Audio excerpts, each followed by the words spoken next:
Wendy's has some of the most popular menu items in fast food, from the Baconator to the Frosty. Though the menu has changed less than other fast food joints, incredible additions have appeared over the years. Here's what Wendy's menu looked like the year you were born.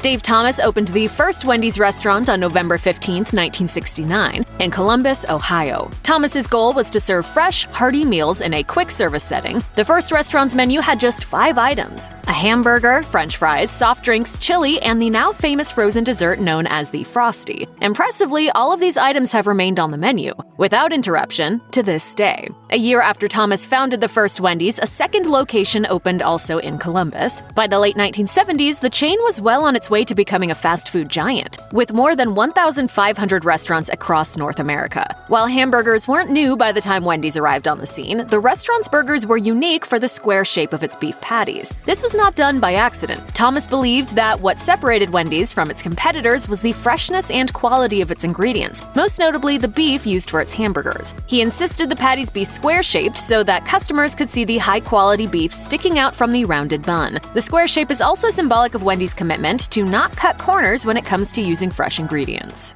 Where's the beef?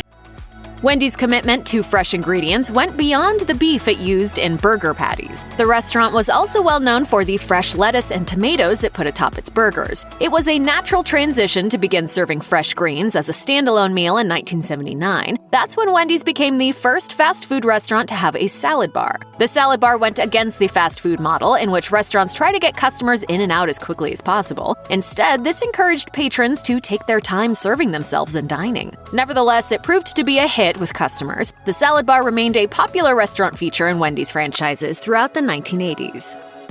During the 1980s, consumers' tastes began to move towards more healthy foods. Wendy's responded with the baked potato, a somewhat healthier tater option, at least compared to french fries, which were both higher in calories and fried in fatty oil. The baked potato represents nearly twice as much food by weight as any order of Wendy's french fries, though both come out at roughly the same number of calories. Baked potatoes did come at a cost for Wendy's, however. It created logistical hurdles for restaurant operators, so much so that the chain needed to add new convection ovens to each of its franchises to cook them. But it's apparently been worth it, as Wendy's sells more than 1 million baked potatoes every week.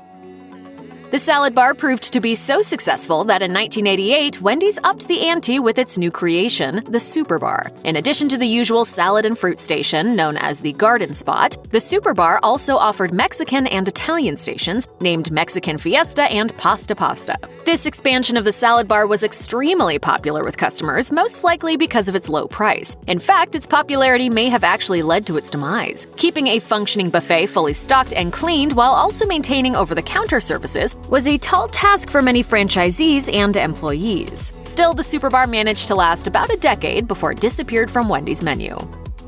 Nowadays, ultra-affordable prices are so ubiquitous that it's difficult to imagine a fast food chain not having a dedicated selection of items priced around $1. But it wasn't McDonald's or Burger King that came up with the idea, even though they had been around for decades prior. Wendy's was the first to take the plunge when it unveiled its value meal in 1989. When it was first introduced in October 1989, the Super Value menu consisted of 9 different items. The offerings rotated amongst a variety of offerings, but you could usually find Wendy's classics like baked potatoes to Frosties on the menu at any given time. The fact that value meals are still a prominent part of fast food restaurant menus today proves that Wendy's was on to a good idea, though it took time for Wendy's competitors to catch on. Burger King rolled out its value menu in 1998, while McDonald's dragged its feet until its dollar menu debuted in 2002.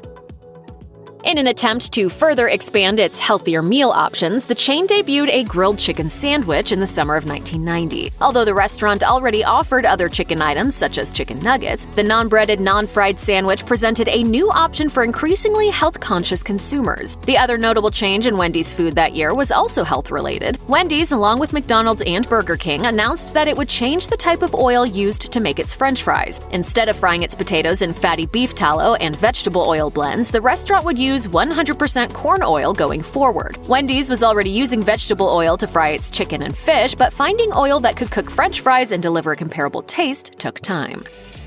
While Wendy's salad bar had been popular for much of the previous 2 decades, fewer people were looking at fast food eateries as dine-in restaurants. By the 1990s, the percentage of dual-income households in the United States was reaching an all-time high at roughly 60%. With both parents working, convenience became a priority when it came to food. The drive-thru window surged in popularity as a result. To make salads more accessible to its customers, Wendy's introduced its new line of fresh salads to go in 1992. The first 4 salad offerings were grilled chicken, taco Caesar, deluxe garden, and side salads. At the same time, Wendy's was eliminating its salad bars across the country. The Superbar was discontinued in 1998, and all salad bars were gone from restaurants by 2006.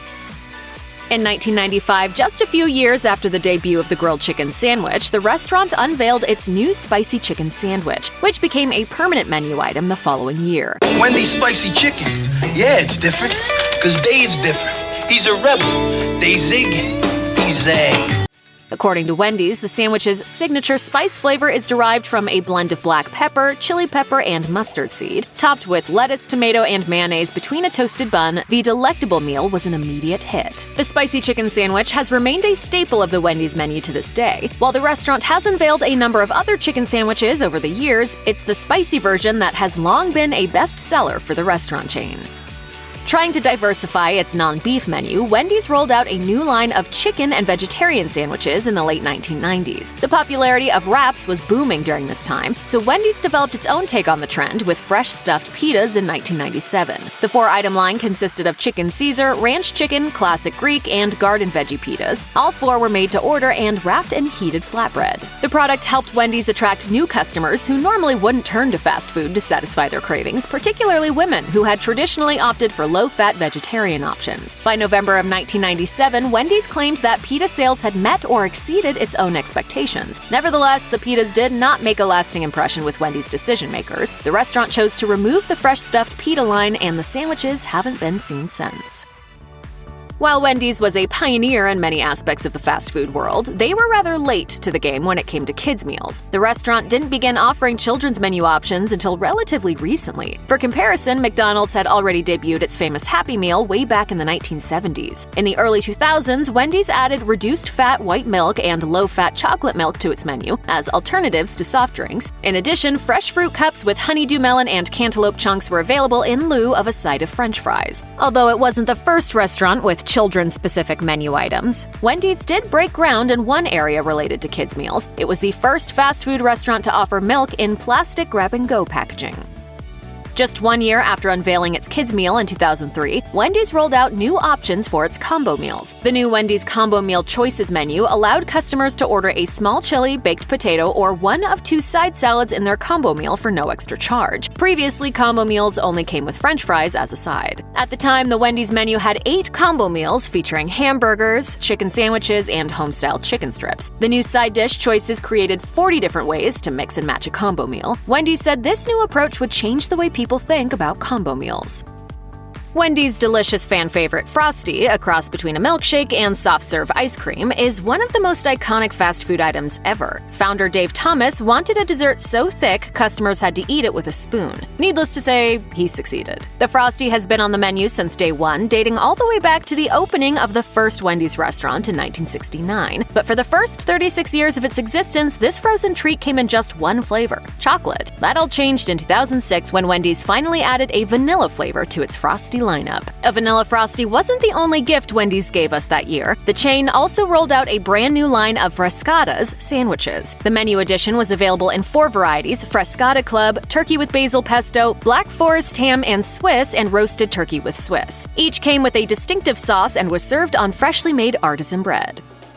A name like Baconator is bound to get even the most jaded fast food fans' attention, even after many years of staring at the Wendy's menu. After biting into Wendy's new creation, many customers were not disappointed. In 2007, the restaurant chain unleashed the Baconator, which boasted 6 strips of hickory-smoked bacon covering a half-pound beef patty with American cheese, ketchup, and mayonnaise. Wendy's also unveiled a new advertising campaign to promote the Baconator. The combination of a catchy name, great product, and media blitz resulted in big numbers for the chain. Wendy's reported that it sold nearly 25 million Baconators in North America in just the first 8 weeks after its introduction. Naturally, given all the excitement, the Baconator is still on the Wendy's menu today, alongside its slightly smaller companion burger, the Son of Baconator. Check out one of our newest videos right here. Plus, even more mashed videos about your favorite fast food chains are coming soon. Subscribe to our YouTube channel and hit the bell so you don't miss a single one.